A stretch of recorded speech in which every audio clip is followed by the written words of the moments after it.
Hello mga idol, ito open ko na ang ipon challenge ko sa lahat ng gustong umutang dyan. Open na ako, PM nyo lang ako sa mga gustong umutang, pero joke lang yung mga idol, nakalaan ang ipon ko sa isang bagay kaya abangan nyo kung ano ang bagay na yon. Pag may gusto ka na isang bagay, gawin mo, mag-ipon ka para mabili mo yung gustong gusto mo na bagay na pinapangarap mo. Kaya mga idol, mag-ipon na kayo kahit maliit na halaga lang yan. Habang tumatagal hindi nyo namamalayan malaki na pala ang ipon nyo. Kaya mga idol, mag-ipon na kayo, wag nyo lang subukan gawin nyo mga idol, wala naman mawawala. Tulad ng ginagawa ko mga idol, nag-ipon ako kasi may isang bagay akong gustong gusto bilhin, kaya mga idol abangan nyo na lang kung ano ang gustong gusto kong bilhin. Ito ang mga inipon ko mga idol, nilagay ko sa calendar at sa galon ng 6 na buwan ako nag-ipon, nakaipon ako ng ganitong halaga kasi may bagay talaga akong pangarap na bilhin. Makikita nyo yung pinaghirapan at buwan ng akin pag-iipon dito mga idol. Nagbibilang na ako ng akin ipon at ganto pala kahirap magbilang ng ipon, sobrang dami. Okay lang, mahirap basta nakita ko yung bungang akin pag-iipon, kaya ganto pala kasarap yung pinaghirapan mo ng 6 na buwan at na makikita mo yung bunga ng paghihirap mo. Kasi pag may gusto ka, gagawan mo ng paraan kung paano mo mabibili yung bagay na gustong gusto. Dito pala mga idol, tinanggal ko na ang 20 barya, 20 na buo, 50 na buo, at 100 na buo. Dito pala mga idol, dudukutin ko na sa galon yung inipon naming barya at papel na pera. Pagtapos kong dukot-dukotan yung pera sa galon, sisimulan ko na magbilang ng inipon namin. Buti na lang may katulong ako magbilang ng inipon. Dito gabi pala namin ibinuksan ang inipon, buti na lang tinulungan ako ng aking asawa magbilang ng aming inipon na pera dito. Bago namin sisimulan magbilang, ipapakita ko muna ang aming inipon at magsimula na kami magbilang ng pera para matapos kami kaagad kasi ang dami ng barya dito. Kinakatkat ko lang yung video mga idol kasi sobrang tagal pala namin dito magbilang ng barya. Ang dami rin palang laman na pera sa galon na 6 na buwan namin inipon. At dito naman mga idol, isusunod kong bibilangin yung inipon namin sa calendar boot.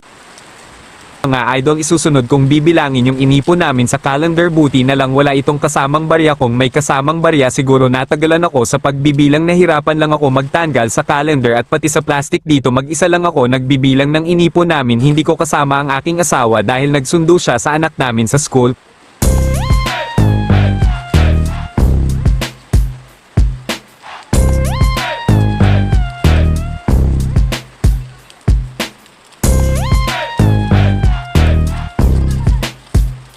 Sana na-inspire ko kayo mga idol sa pag-iipon challenge namin. Pag may gusto kang bilhin, mag-ipon, ganun lang ang sagot sa mga pangarap mong gustong bilhin. Maraming salamat sa panonood ng aking video, kaya abangan nyo ang aking susunod na video kung ano yung bibilhin ko na gamit. Maraming salamat mga idol, sana na-inspire ko kayo. Kaya mga idol, sana may natutunan kayo sa video na ito.